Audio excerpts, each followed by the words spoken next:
Então, Mateus, pergunta 24. A gente fez a 21, 22, 23, porque falava do mesmo assunto e a gente compactou. Então, qual que era a pergunta número 21 aí, Mateus? Não, olha aí, você está com o livro aí.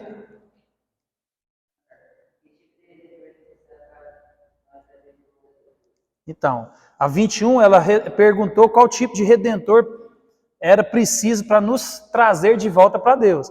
A 22, ela falou que nós precisávamos de um redentor totalmente homem.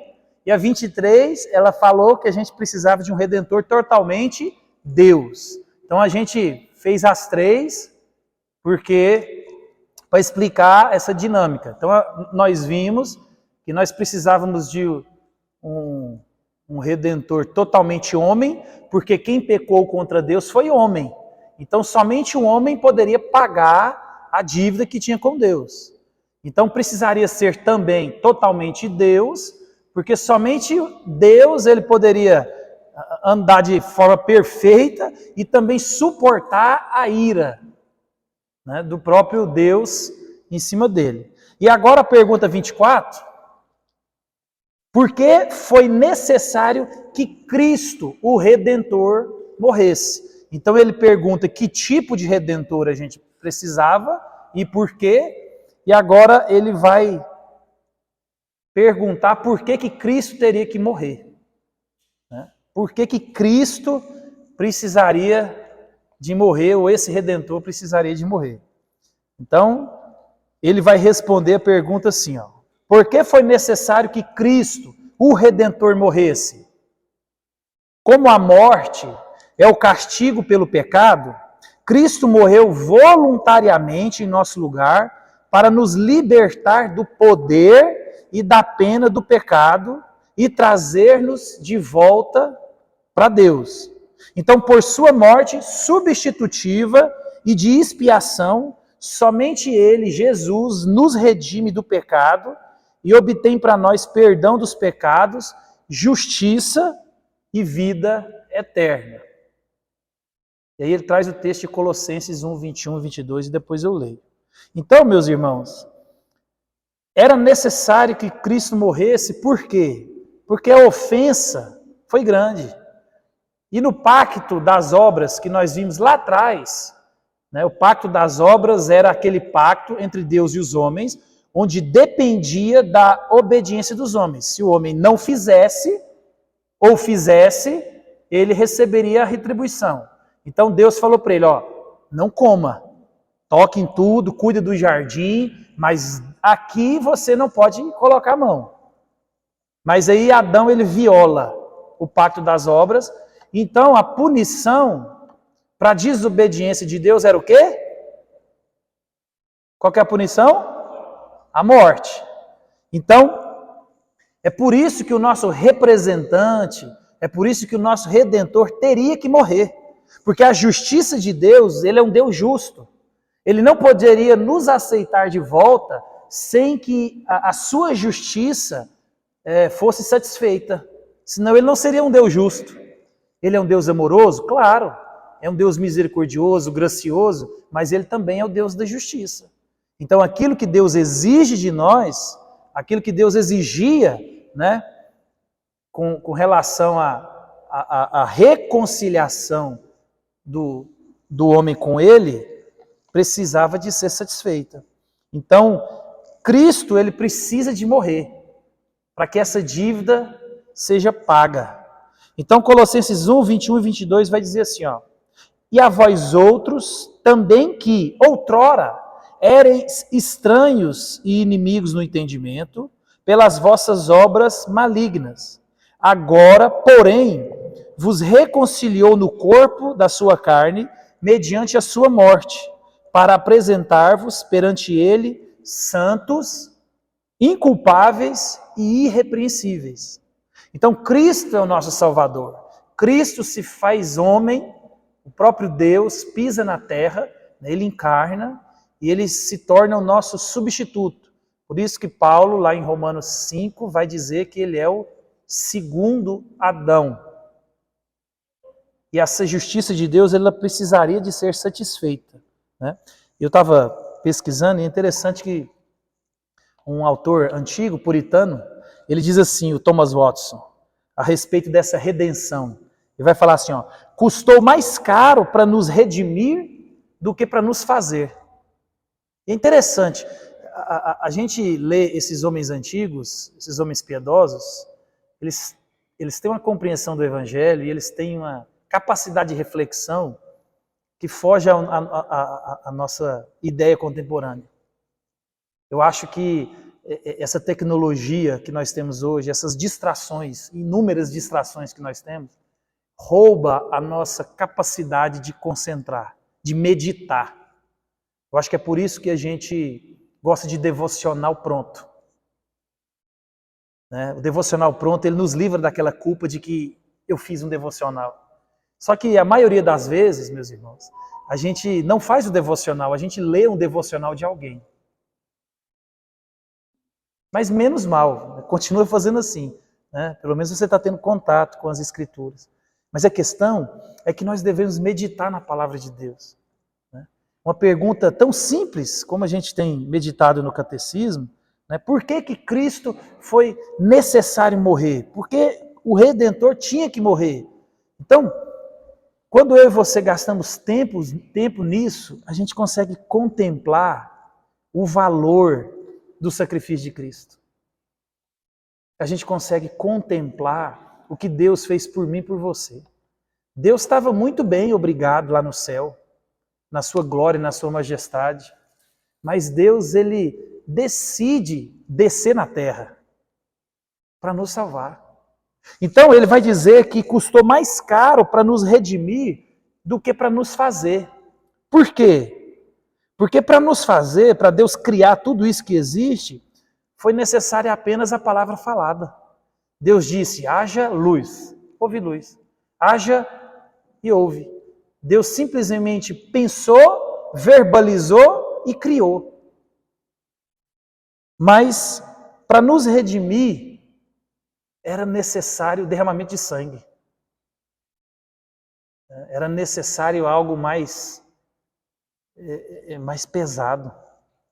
Algo, não mais, não sei se seria a palavra certa, dificultoso, mas mais sério. Imagina o próprio Deus sendo crucificado.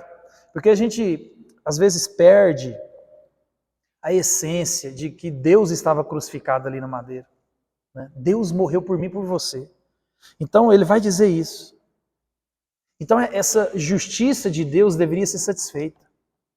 Então, Deus, ele coloca uma lei, Deus, ele coloca uma regra, que ele sabia que só ele poderia satisfazê-la. Por isso, meus irmãos, que nós temos que olhar para o plano redentivo de Deus, nós temos que olhar para Cristo, olhar para a igreja, olhar para a bênção que ele nos dá, de poder viver, de poder cultuar, de poder conhecê-lo, de poder ser salvo. Quantas pessoas que a gente conhece que ouviram o Evangelho e desprezam o Evangelho? Muitas. Mas nós que recebemos a iluminação do Espírito, que podemos entender a simplicidade do Evangelho, de saber que existe um Deus que morreu por mim e por você, que sangrou por mim e por você, isso deve nos levar ao louvor, à glória, à adoração constante a esse Deus.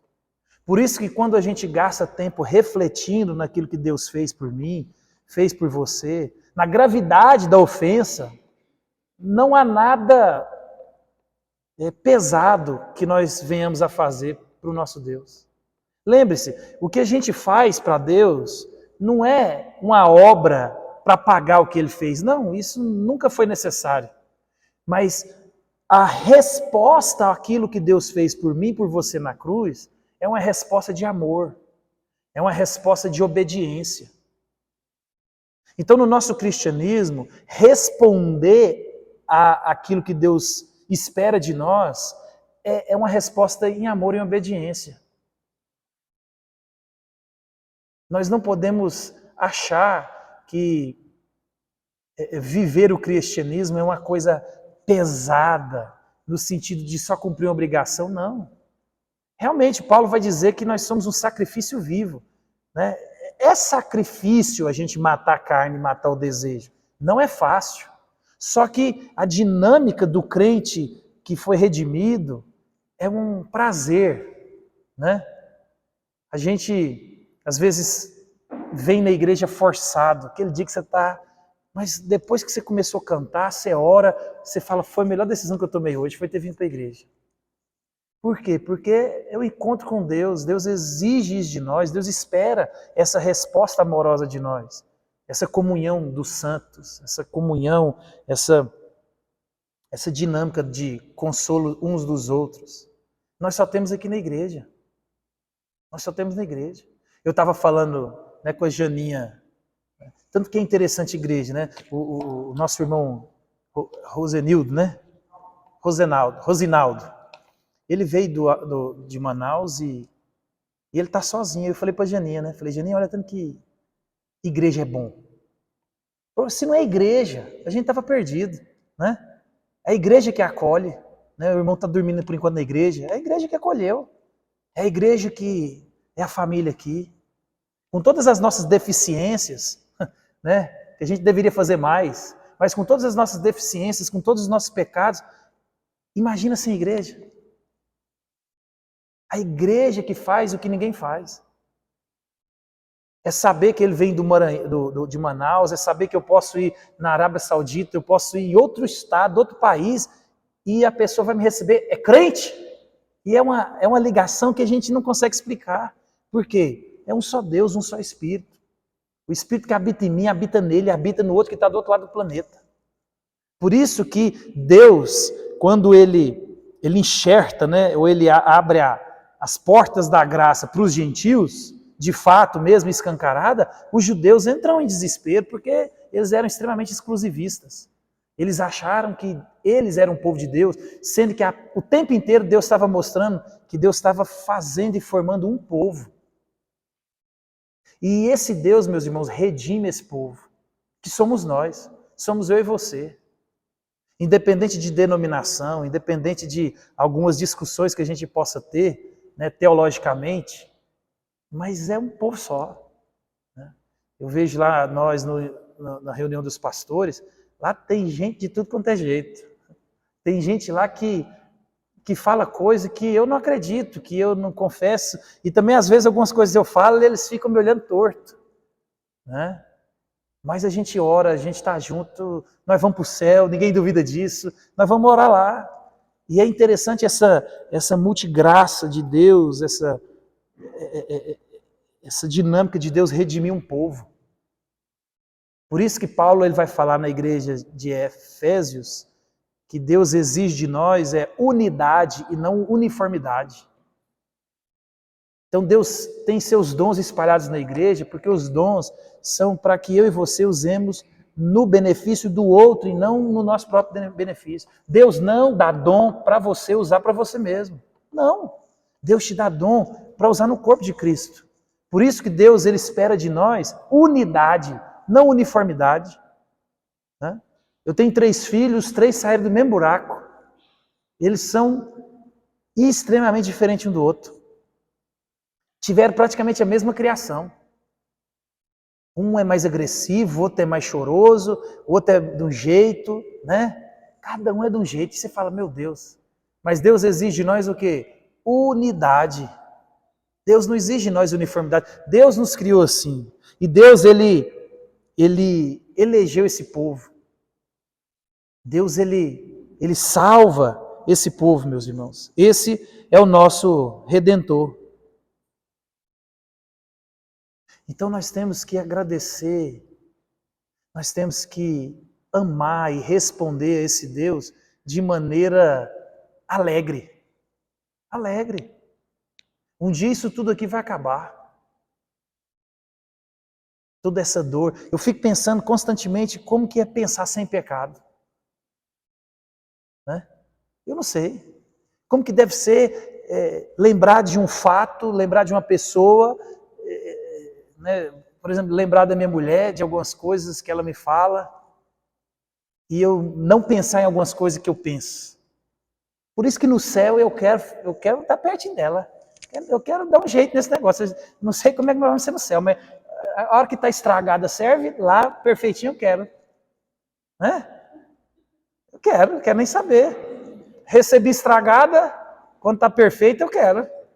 Falar, Senhor, você tem que ver o que faz aí. Lá embaixo era, né? Lá embaixo não, né? O céu é a Nova Jerusalém que desce, né? Então, falei, antigamente a estragada, agora eu quero, a hora que está zero bala. Né? Então, meus irmãos, Cristo, ele nos redime. E ele precisava de morrer a minha morte, a sua morte. Né? Eu não sei se você já teve essa experiência, né? Eu sei que a analogia é pobre, mas é a melhor que eu achei agora. Eu não sei se você já teve essa experiência de ir pagar uma conta, menor que seja, mas ir pagar uma conta e alguém falar para você, não, já está paga. Não, está paga, está tranquilo. Meus irmãos, isso foi o que Jesus fez por mim e por você. E olha que nós não estamos falando de uma mera conta de alguns poucos reais. Nós estamos falando da vida. Era vida por vida. O pecado meu e seu exigia que nós morrêssemos.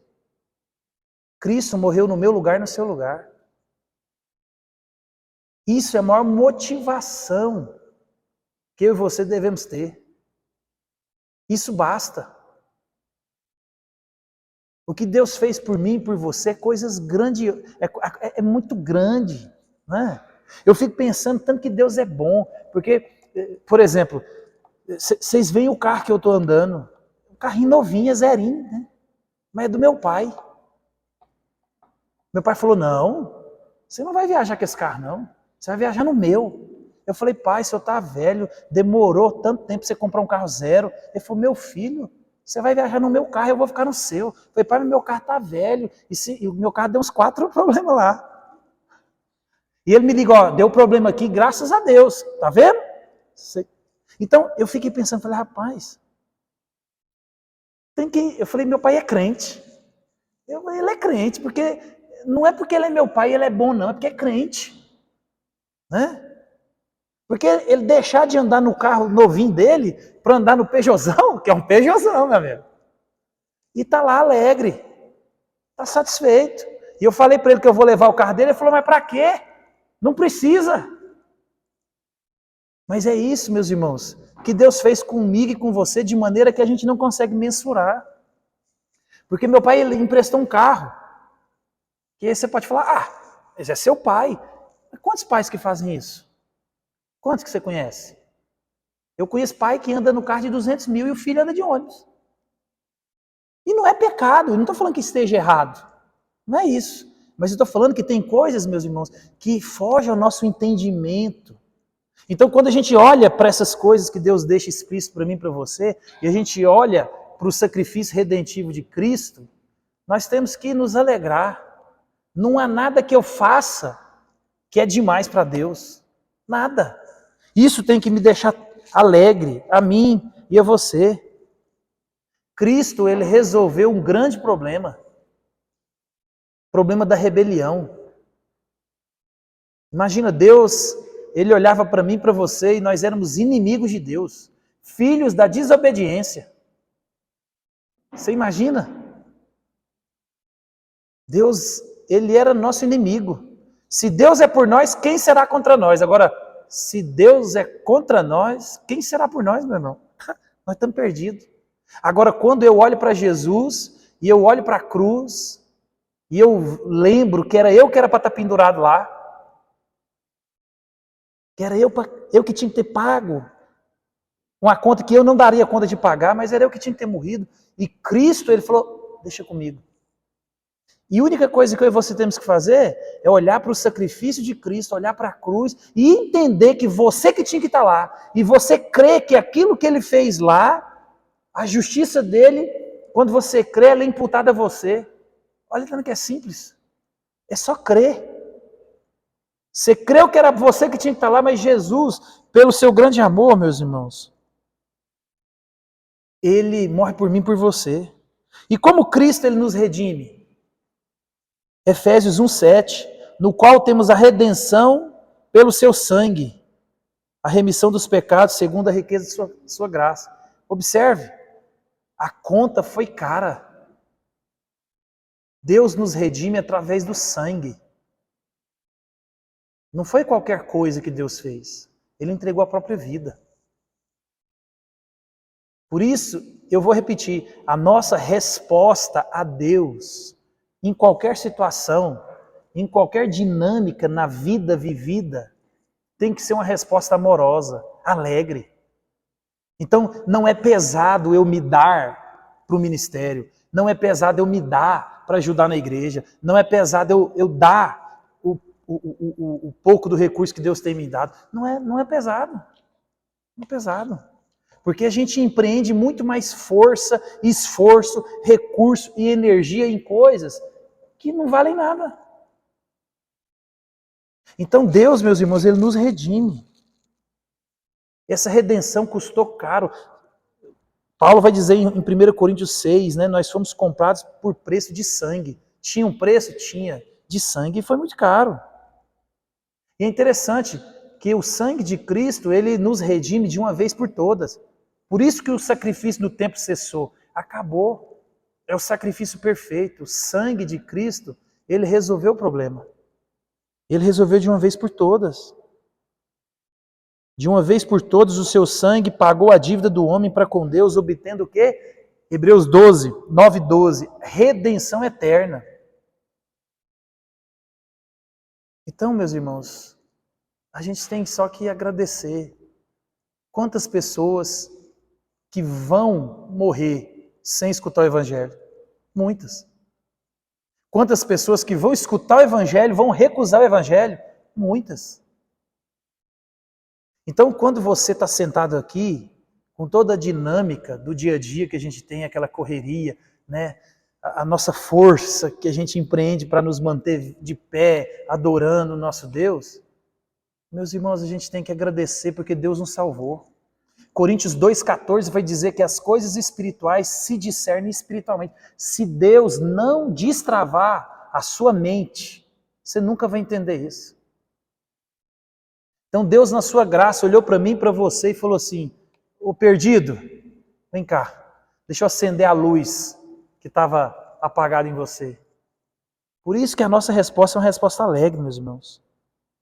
E Cristo, Ele nos redimiu com alto preço de sangue, para uma redenção eterna. Né? E nós somos redimidos do quê? Do pecado.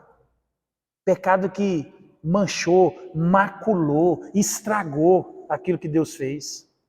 Embora o pecado ele não tenha destruído 100% a obra de Deus, não, mas ele maculou.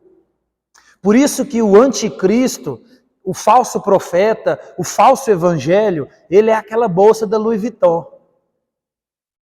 Que se você não conhecer, você compra achando que é original. Porque é falsa, mas é bem feita. Não é? Ela é falsa, mas é interessante. Igual, por exemplo, eu estava... De vez em quando eu converso com um vizinho aqui, né?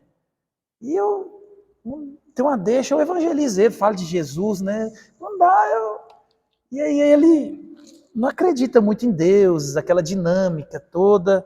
Aí eu falei para ele, a última vez que eu encontrei aqui, eu falei, não, Jesus fez isso, isso e isso, Deus criou assim, assim, assim, nós nos rebelamos, isso aqui é por causa do pecado, e tem morte, e tem morte eterna, tem inferno, e morreu sem Cristo, vai para o inferno. Foi uma conversa mais... Ele ficou me olhando assim, e eu sei que surtiu efeito, porque antes de ontem ele me mandou uma mensagem, 4 horas da manhã, no WhatsApp, na hora que eu olhei de manhã, eu falei, roubaram a igreja. 4 horas da manhã, eu falei para ele, ó, qualquer coisinha, se o alarme tocar, você me liga. Quando eu olhei 4 horas da manhã, eu falei, meu Deus, roubaram a igreja. Eu já pensei no meu computador, no meu livro. Né? Até que a gente só pensa na gente, né? Eu falei, meu Deus, tanta coisa para roubar aqui. Aí, ele tinha levantado de madrugada, porque ele dorme cedo, aí ele estava assistindo uns vídeos de um judeu conversando, e o pastor era o Caio Fábio. Aí mas surtiu um efeito. Ele estava procurando alguma coisa. Né? Embora a escolha não foi a melhor, né? Porque o Caio Fábio era um ex-crente, se a gente pode dizer assim. Né? Porque o Caio Fábio, ele não é crente, não, ele desviou do evangelho. Mas o fato é que ele ele estava atrás de alguma coisa, surtiu efeito a conversa. Então, meus irmãos, a gente não pode perder a oportunidade de saber que Deus, Ele nos tira dessa condição que hoje Ele está e a gente um dia estava. Quantas vezes eu e você estávamos insensíveis ao inferno? Ah, que inferno, né? Eu quero morrer para o inferno mesmo, e daí? Né? E a gente falou isso quantas vezes? Por quê? Porque a gente não cria nessa realidade. Mas Cristo, Ele nos redime do pecado. Né? Interessante que Cristo, Ele nos redime da escravidão do pecado. O problema hoje é que os crentes, eles acostumaram tanto a estar... eu vou usar outra analogia, que esse dia para trás eu pensei nela. Alguém aqui já, alguma vez na vida, já machucou o pé, ou o joelho, ou o tornozelo e andou mancando? Não já? E às vezes você passa muitos dias mancando, quando a coisa vai melhorando, você automaticamente você manca, porque você tem medo de doer, né? Mas tá bom, mas você continua mancando. O que Cristo faz comigo e com você? Quando Ele nos redime, quando Ele nos salva, Deus, Ele tira, vou usar essa mesma analogia, Ele tira essa dor do tornozelo. Só que a gente está tão acostumado com a velha vida, que a gente anda mancando ainda, sendo curado. Então Cristo, Ele tira de nós essa doença, essa escravidão do pecado. Por isso que em Cristo, eu e você, nós não somos mais escravos do pecado. Lembra disso, o crente não é escravo do pecado. O crente, ele foi liberto da escravidão e do poder. Você não é mais dominado pelo pecado, você é dominado pelo Espírito de Deus. Por isso que são os frutos do Espírito, as bem-aventuranças do Espírito. Você não produz mais algo propriamente da sua natureza. O problema é que às vezes a gente não se apropria, né, da promessa de Deus que você foi liberto. Né? Pode vir, aí você fica lá.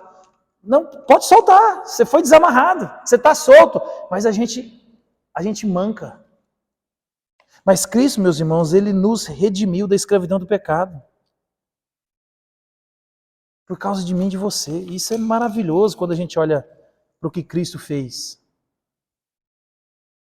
Olha o que ele vai dizer lá em Hebreus 9:26. Ora, neste caso, seria necessário que ele tivesse sofrido muitas vezes desde a fundação do mundo. Agora, porém, ao se cumprir os tempos, se manifestou uma vez por todas, para aniquilar pelo sacrifício de si mesmo o pecado.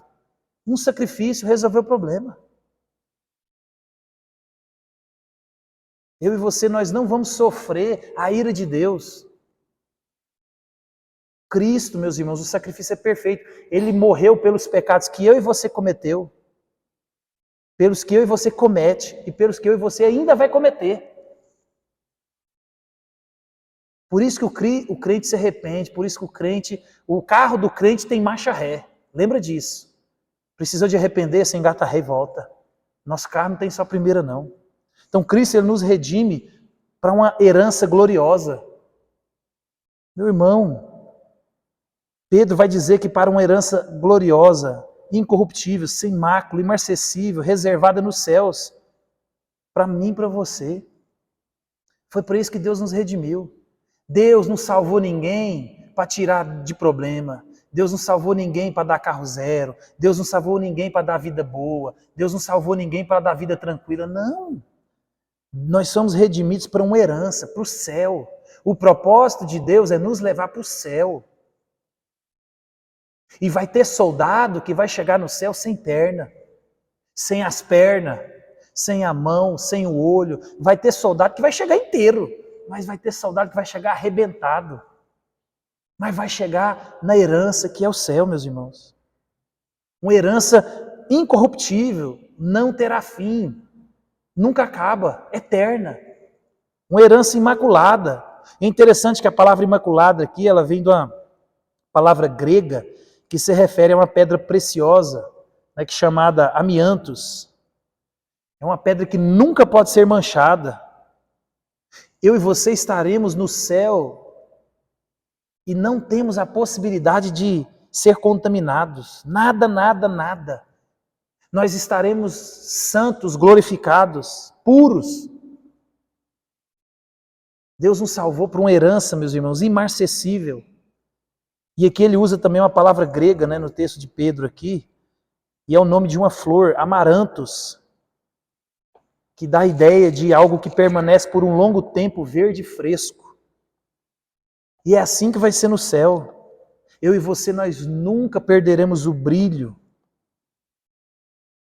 Por isso que o apóstolo João, na primeira carta, vai dizer: nós haveremos de ser e de ver como ele é.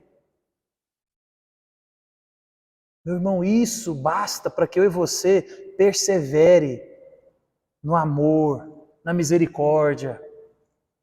Isso tudo basta. Um dia isso tudo vai acabar. A gente olha para a nossa vida, esse dia para trás você estava com 15 anos. Esse dia para trás você estava com 20 anos.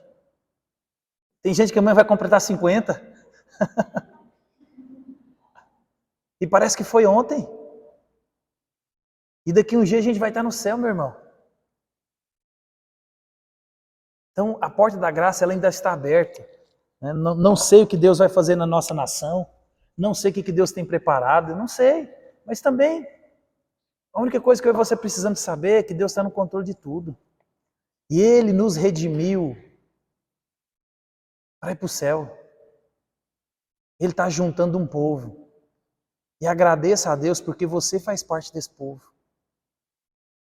Agradeça a Deus e leve junto com você o maior número de pessoas que você puder. Você não tem responsabilidade nenhuma com a salvação de ninguém. A sua responsabilidade é contar. Só contar. Contar o que Deus fez. Quem salva é Cristo. Quem redime é o Espírito. Ele que faz a obra. Mas eu e você temos que fazer. É abrir a boca. Não perca as oportunidades. Fale de Jesus. Fale de Jesus, meus irmãos. Então Cristo, Ele nos redimiu. Ele é o nosso Redentor. Ele morreu para satisfazer a justiça de Deus. E a sua morte nos livra do poder e da escravidão do pecado. Graças a Deus, porque Cristo morreu por nós. Não é verdade? Amém? Então vamos ficar de pé?